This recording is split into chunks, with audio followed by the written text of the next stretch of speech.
You are listening to the Park Flyer Podcast, where we discuss our RC adventures.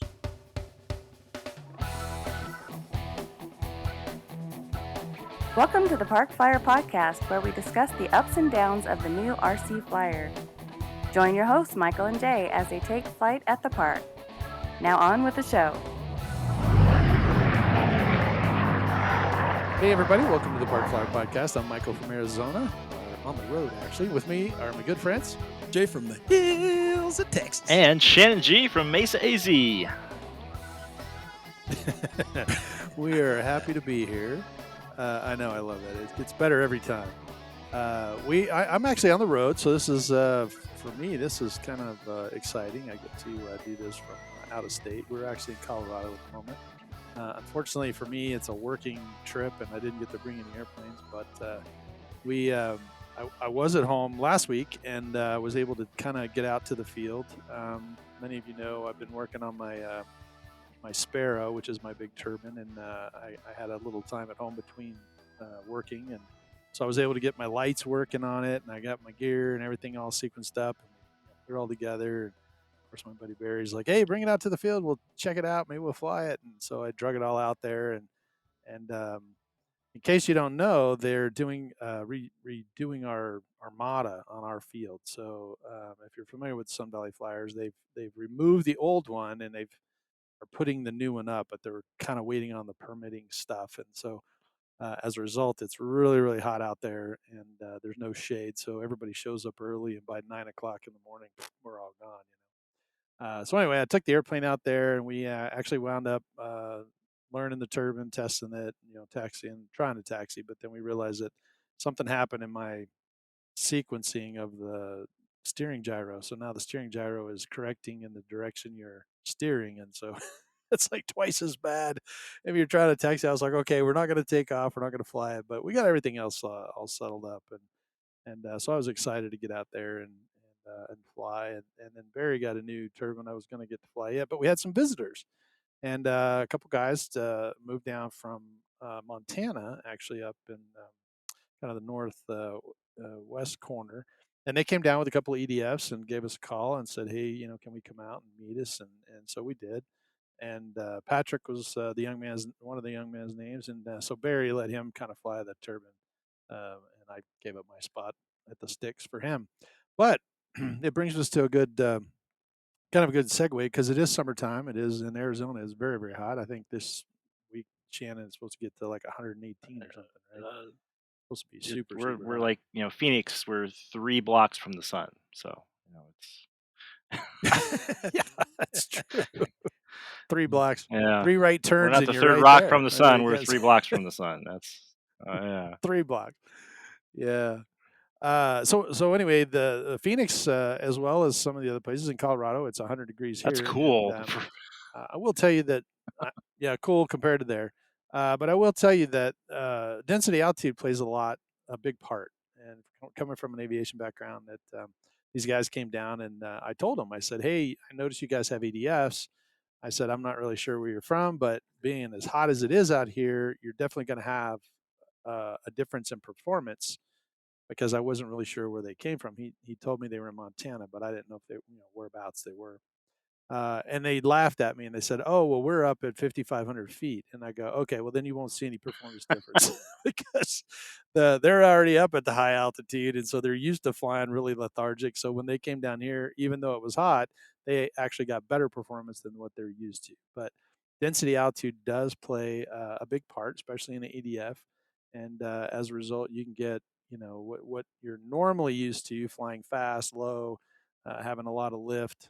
Sometimes that can get away from you in hot air. There's a lot less air to be flying around in, so you're not quite squishing the air like you would if you're in Miami or down in Houston or somewhere in the sea level area. So just a word of caution, you kind of got to be careful if you're flying at in hot altitudes or high altitudes or hot weather. Kind of the same. So, but we had a really good time, and they enjoyed it. We spent a couple hours with them and sit and chit chatted and had a Nice. really good time. Hopefully they'll be back. They were talking about joining the club, so hopefully we'll see them out there. They're really good sticks too. I was really impressed. I think they're going to give most of us a run for their money.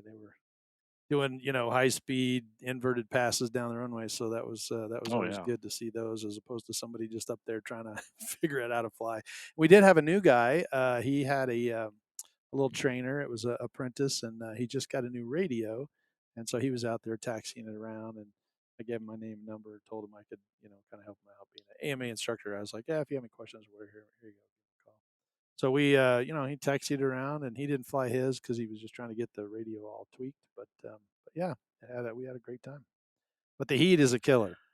Yeah. So I went out to my garage, and all of my EDFs are like cowered in the corner. Like they don't. They're like, I don't want to fly. I don't want to fly. So I've kind of just let them rest for a few more weeks till it cools down. Because, and also, I mean, I've seen planes melt like to and from the field if the Mm, window hits it just right. I mean, I yeah. don't have a huge window.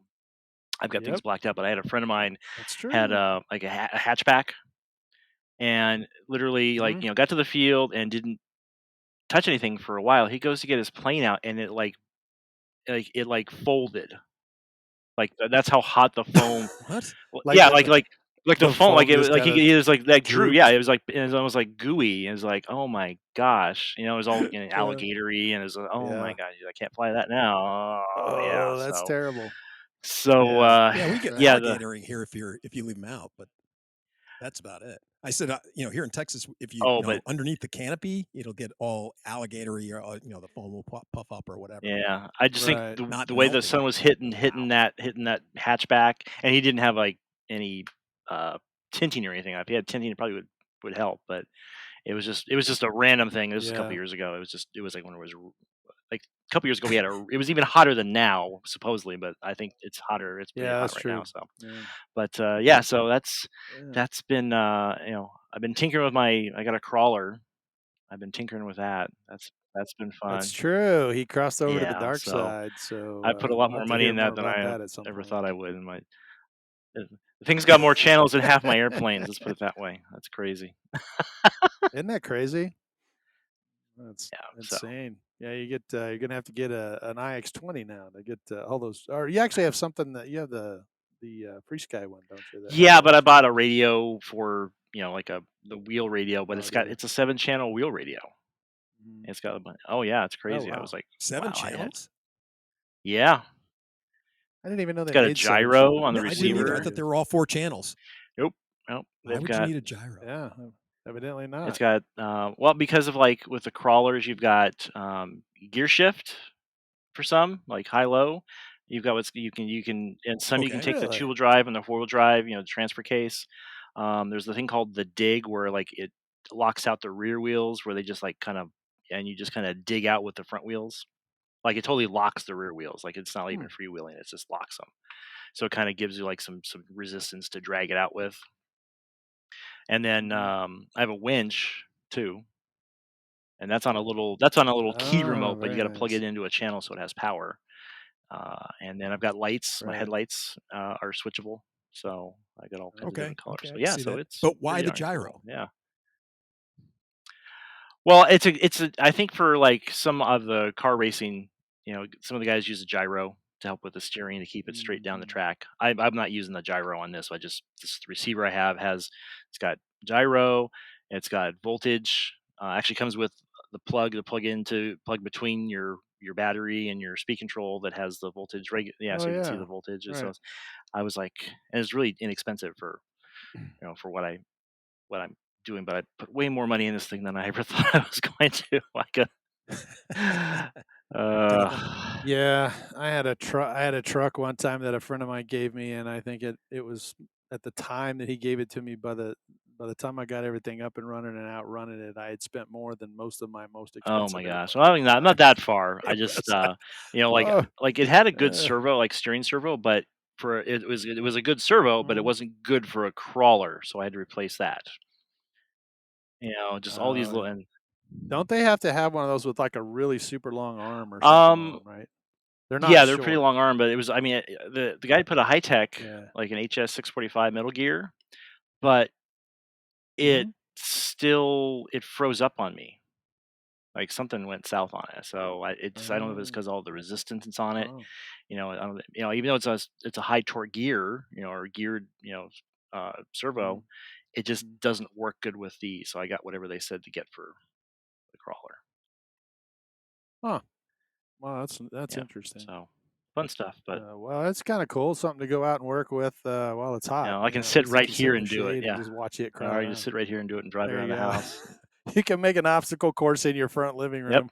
There we go. Just a pile of clothes. At least sit in the Yeah. AC. Yep. Yeah, there you go. Just crawl over the clothes. That's funny. Well, Jay, you had Mike come down again. I think for the 4th of July or for the week. Yeah, he I came guess down for after the the Fourth of 4th of July, this July last couple weekends holiday or so. for the weekend and everything. So he came down a little bit before and kind of stayed a little bit after, and yeah, we had a really good time. Even though he was just down like the week or two before, he came down for the holidays, so Right. that was rather nice. So usually when Mike comes down, he brings down a project or two of something that he wants to work on or that he Mm. needs some help with. And this time he said, "I'm not bringing anything down, Jay. We're just going to work on your stuff." And I was kind of like, okay, whatever you want to work on, I guess. So he came down, and his thing was to try to, fix anything that I had in my little list of planes back here. He wanted to fix, and Yeah. pretty much I narrowed it down to like two or three planes that we kind of worked on for the period that he was here, and then he gave me some help on my 3D printers. But yeah, we had a good time. Pretty much, we went out and we flew twice a day, every day. So we got up in the morning, flew out, got out there to go fly before this, after the sun came up, and then although it's not Arizona hot, it's been getting pretty warm here, so we Mhm. pretty much knocked it off by like 9 or 10 o'clock. And then we came home, and then we worked on whatever planes we broke flying that morning, or if we noticed any problems, well, we worked Right. on that during the day.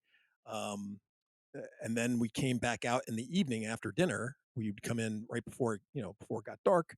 We'd go out and we'd fly again for another hour and a half or so, just dinking around with things. So it was fun. We just had a fun fill flying our butts off. And my buddy Jim came out and joined us for about 2 of those days. He was able to get out there and fly with us. And yeah, we really had a swell time. It was great. Oh, and we flew my Bison. So, as I Oh, might have very mentioned cool. before, I somehow misplaced the screws for the flap and slats. I don't know how I don't know where they went. They give you this big bag of screws plus extra screws, and when Mr. Mike here came down, and we went and Yeah. maidened it, I misplaced that bag, and I have no idea where in this house I put them.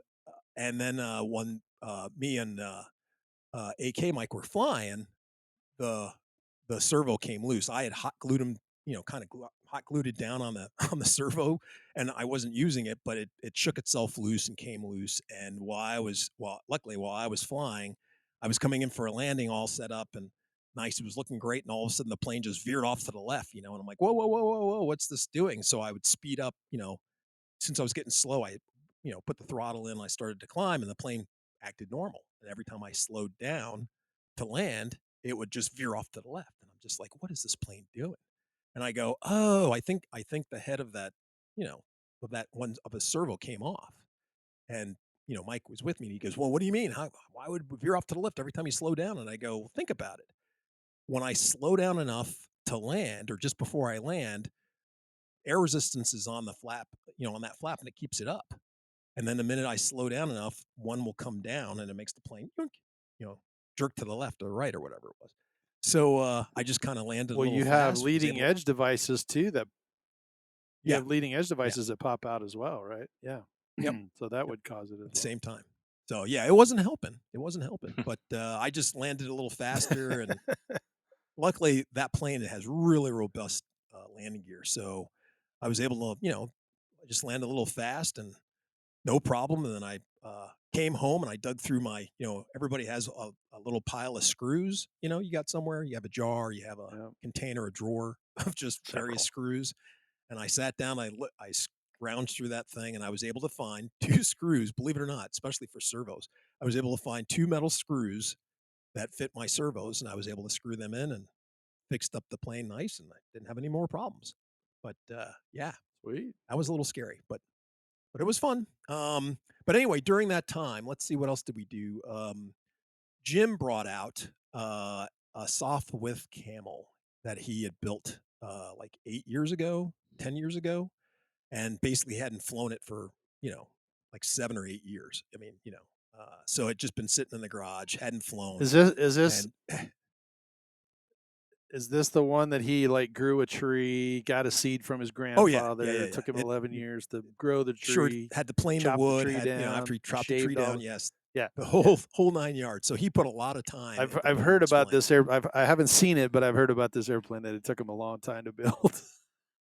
So he had a lot of time and effort into, putting into this plane. So he gets out there and so we get the plane started and we run the motor for a bit because the day before he'd taken the carburetor out of it and cleaned the carburetor, put it back in, and so we dinked it early in the part of the morning. We finally got it running, let it run for a while, and had to adjust the carburetor. And the carburetor needle for it was like, I mean, right next to the propeller. I mean, it was super, super close. And so Jim's like, "Yeah, I could probably put my hand here and maybe get it." And I'm sweating bullets because I'm just like, man, that is so close. Can you take the prop off and do it? He goes, "No, you got to have a load on it." I'm just like, eh, I don't know, And I'm looking at Mike. Mike's looking at me, and I'm like, well, so you're gonna adjust that? And he's like, "Oh yeah, yeah." And I'm like, okay. Well, let's see. The emergency room's over that way, so okay. We can probably bandage you up and hold you till we get you to the emergency room. But luckily, after Right. talking to him, we were able to kind of convince him that because Mike was saying, "Hey, on my paramotor, I have the same problem," and so I run it and then I adjust it and then I run it again, and so we were kind of able to convince him to go along with that. And so it all worked out. Nobody went to the Smart. hospital. The plane ended up running great, and then we flew it. Um, and of course, just as we go to fly it, the wind picks up. It's gusting. It's getting to be that time of the day where it gets a little iffy to fly, crosswinds, the whole 9 yards. And so Jim's like, "Yeah, this plane can fly in that weather, no problem." And so he goes and he takes it off and he's flying around and he's doing pretty well. And I'm like, "Oh wow, that this is turning out okay." So he's going around the pattern a bunch of times, and we're thinking this is going to be no problem. And he's doing a couple of test landings, um, and he brings in this one time, and everything's looking good, and I'm relaxing, and I'm like, "Oh, this is going to work out pretty well." And Jim gets, I don't know, about 20 feet up coming in for final. And I'm thinking, oh, okay, he's got a good glide slope. This is looking pretty good. And I don't know what happened. Just the plane kind of got a little squirrely. The wind hit him, however, and the plane was, you start getting to those oscillations and the plane starts getting worse and worse and worse. Mhm. Um, and I made a command decision and I kind of grabbed the radio from Jim, which I think kind of surprised him. But I grabbed the radio, was able to get control of the plane, and took it around a couple of times, and I was able to finally get it in to land it. And you know, and we didn't break the plane, didn't do anything. Everybody was happy and overjoyed because I'm sure if Jim would have crashed, he would have been pretty upset with since he put so much time and effort. I was nervous Mhm. because I didn't want to crash it after hearing the story of how long it took him to build this thing. But yeah, everything turned out okay. Everybody was happy. The plane survived. Um, the landing gear needed to be worked on because when he took off the landing gear, we saw something go spoing and kind of pop off of it and was hanging underneath it. We're like, "Ooh, is that bad, Jim?" He's like, "It's fine." We're like, "Okay," but yeah, it was definitely after that point we knew we were alive. You get that pump and you're just like, "Man, I'm feeling alive," and this sport makes Sure. me feel, ooh, so invigorated.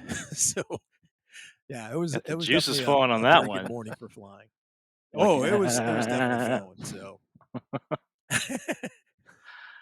I've had a few of those. so, but yeah, so it So was it was a so lot of fun. this is interesting though. It's interesting because you have never flown that airplane. It is a big airplane too, right? Like it's Yes, like a yeah, third. it's Is like it third scale it's or third or quarter fourth scale? scale. It's pretty big.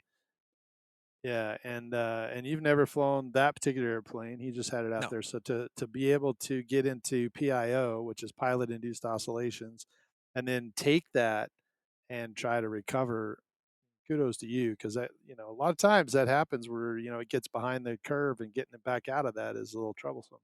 So good for you that you were able to get it on the Well, ground, thanks. and not panic, and Jim didn't panic and try to do something.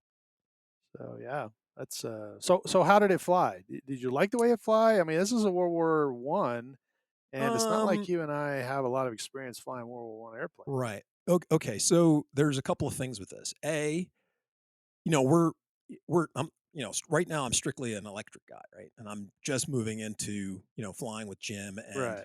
I have one gas plane that I'm putting together. And I've been flying Jim's gassers.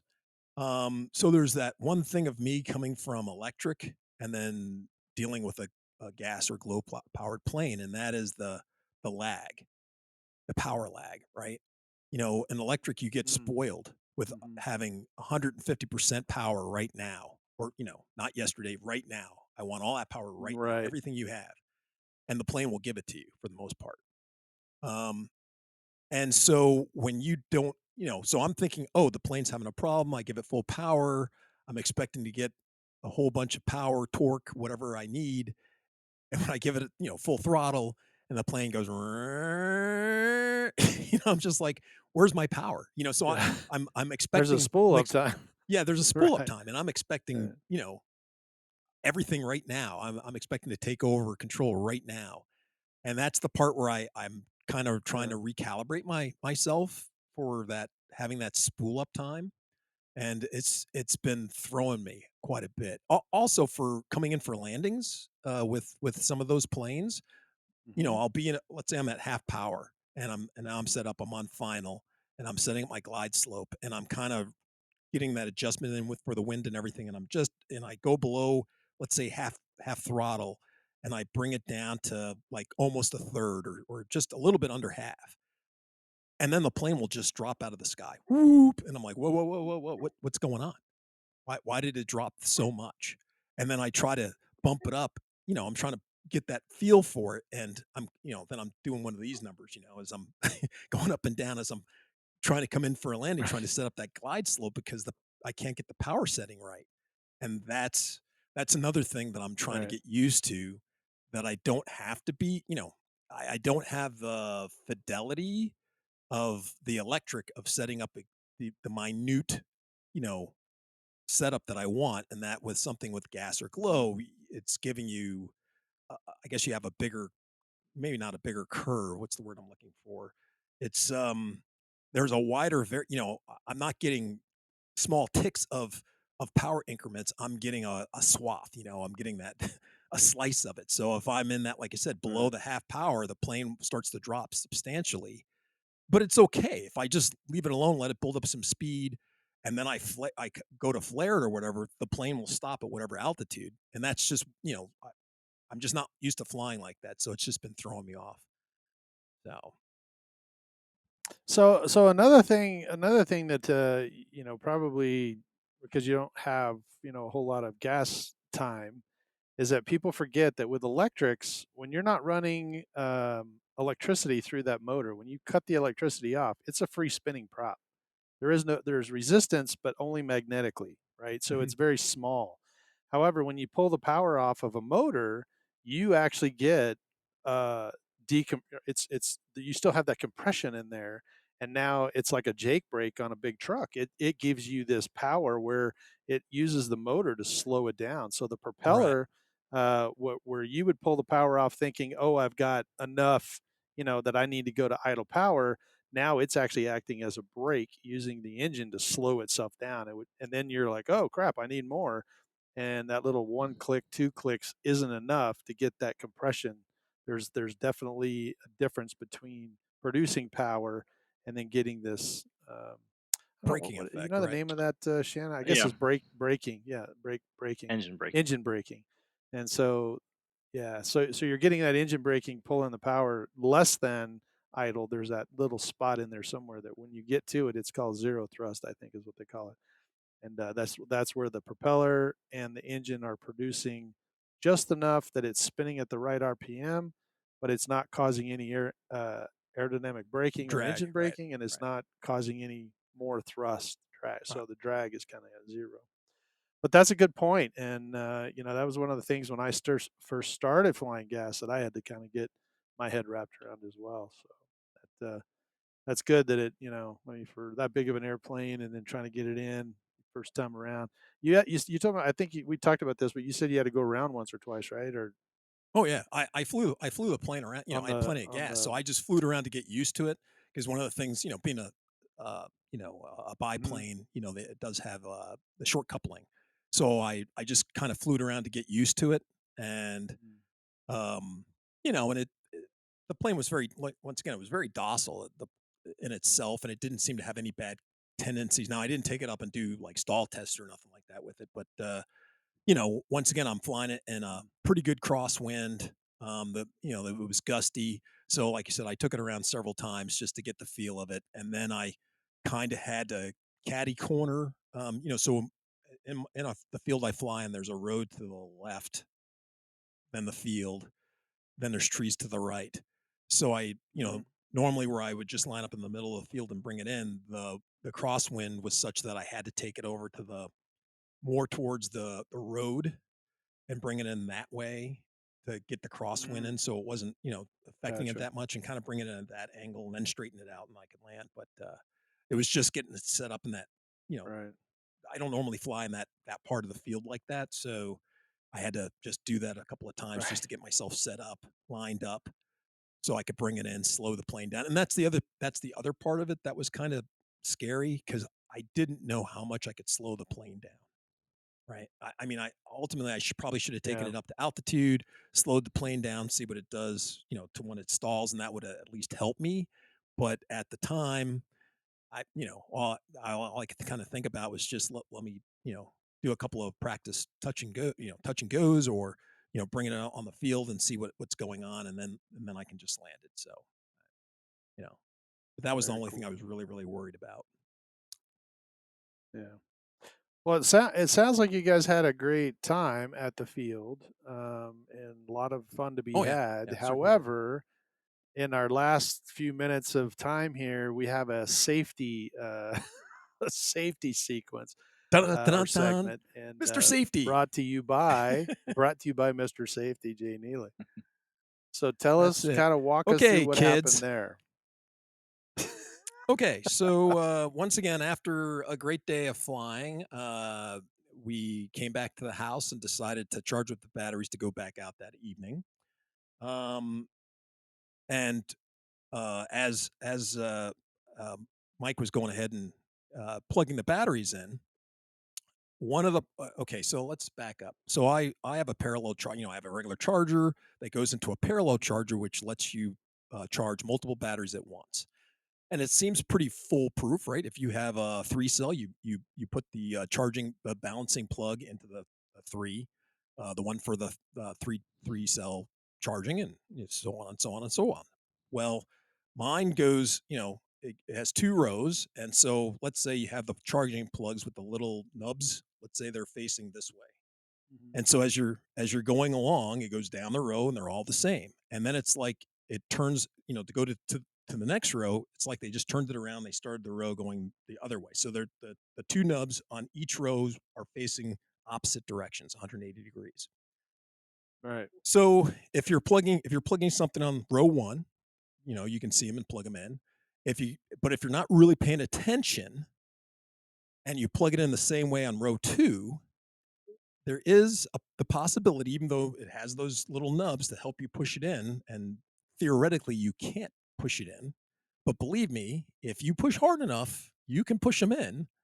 Um, and basically, that's what's happened. That's what kind of happened to Mike. Now, he was all, after it happened, he was like, "Oh my gosh, I'm so sorry," and I'm like, "It's not the first time that's happened," because as AZ Mike knows, this could happen to the best of us who do this all the time, Mhm.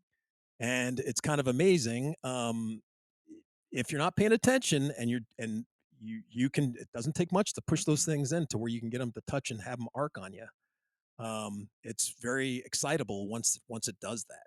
it'll definitely get your attention. And in this instance, Mike pushed it into not the weird 5 cell. So it was a lot of potential energy as opposed to a 3 cell. So he had mistakenly put it in the 6 cell one. So it was like one off. And I think he put it in on the same side, going the same way. So he was able to get them all, no, actually they were opposite of each other. But he put it in the right way for the way the thing was going, but it was one off. And, either way, it was quite spectacular when he put it in. It made a very large crack. Sounded like, Thor was over there. And then I turned around, and then I'd never seen this before, but I actually saw flames. That thing was flaming. Oh, And so I was like, oh man, that's not a good thing when lithium batteries are on fire. At least fire and lithium No. batteries aren't good. Never a No, good not thing. exactly. Never a good thing. But it wasn't the battery that was on fire. It was the little plastic, connector. It was the plastic connector that was on fire. Connector. And so, so Mike, he immediately pulled everything off, and he had it in his hands. And so he's like, looks like he has sparklers in his hands, flaming sparklers. And so I'm yelling, hey, calm down, stop moving, stop moving. You're only making it worse by moving. But so after he kind of calmed down, and we kind of, got everything under control, and, the fire pretty much put itself out. The damage wasn't that bad. It really wasn't. I mean, it looked like somebody put a flamethrower to my parallel port, but basically all he did was when he put those things in, it instantly fused or unsoldered all the pins on the board that touched.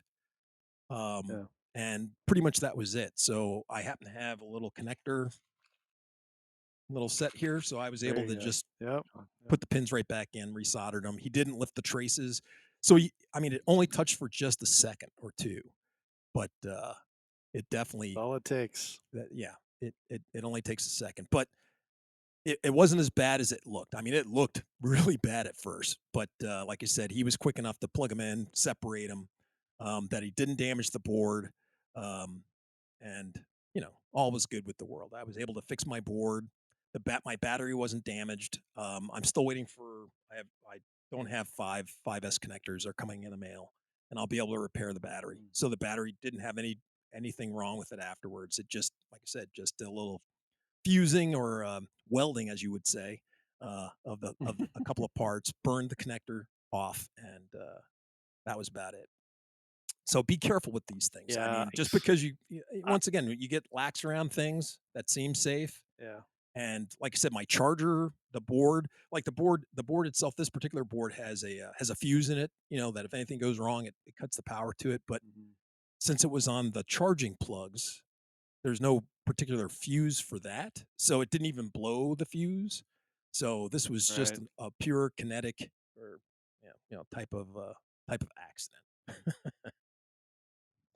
Well, I will tell you that for me, it's as I get older, I need my readers. I need reading glasses, and I will set them down, and I'll be doing something.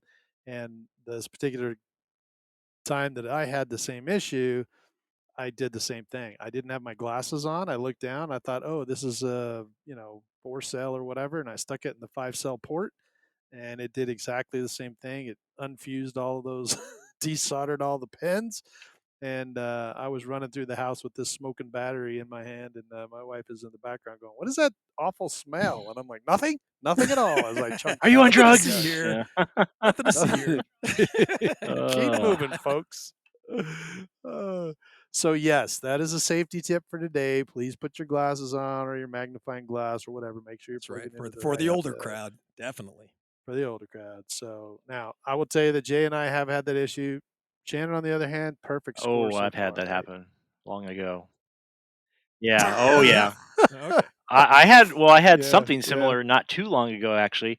I got a Freewing T33, and when I went to go fly it the second time, I don't know why I didn't tell you guys this, or maybe another time, it had an XT90 male connector on the speed control. So you can use an XT90, or you can even use an EC5. However, if you don't put That the is correct. EC5 on correctly, because it'll Oh. pop. Yeah, so I did the exact same thing with an EC with a 6-cell battery. You're seeing little spots. Oh man, and it just I mean, Blinded. the pin on the EC XT90 was fried, and the plastic on the EC5 was yeah. melted. It didn't damage anything because I've flown the thing like 3 or 4 times. It just was that sudden energy right there. Boom! It melted a little bit of foam. Yep. Caused a little bit of that burnt electrical smell, but it didn't fry the. Like I looked at everything. I took the EC out. ESC out. Looked at. It's fine, but yeah, it happens to the best of us. So obviously, all 3 of us are. Oof. Yeah. It's like that little spark, man. It's enough to it wake scares you you. up. The so not plugging It does. particular brand, but with the ISDT they have their little 4-bank parallel charger. It's metal for one thing, the whole thing is, and then it has the pins, like all of the pins. So if you've got through 8, it's like you can do a 2-cell to an 8-cell, but it only goes in one way. You flip it over. It won't it won't work. So unless it was Fred Flintstone, he'd probably get a square peg round hole. That's true. But it that's it's true. pretty much boom. You can just it goes in one way. So I really like those. But they're expensive. Well, it's a joy to be. They are expensive, and it's nice to have where you can charge 4 or 5 batteries all at once. That technology is around, but you do definitely have to be careful and not burn your house down in the process. So, but we appreciate the schooling on that and the safety tip from Mr. Safety. Unfortunately, our time is up, and it's when you get to talking about funny stuff like this, it kind of goes by. But we will we'll continue this conversation here in 2 weeks. So from Michael here in Arizona, Colorado. Colorado. Okay, I'm on there. For Michael here in Colorado, and Jay from the hills of Texas, and Shannon from really hot Mesa AZ. and we'll see you in 2 weeks. Let's fly. You have been listening to the Park Flyer Podcast. Thank you for joining us, and we look forward to your next visit. Please give our show a star rating and review, and feel free to email us your questions, topics, or suggestions to parkflyerpodcast@gmail.com.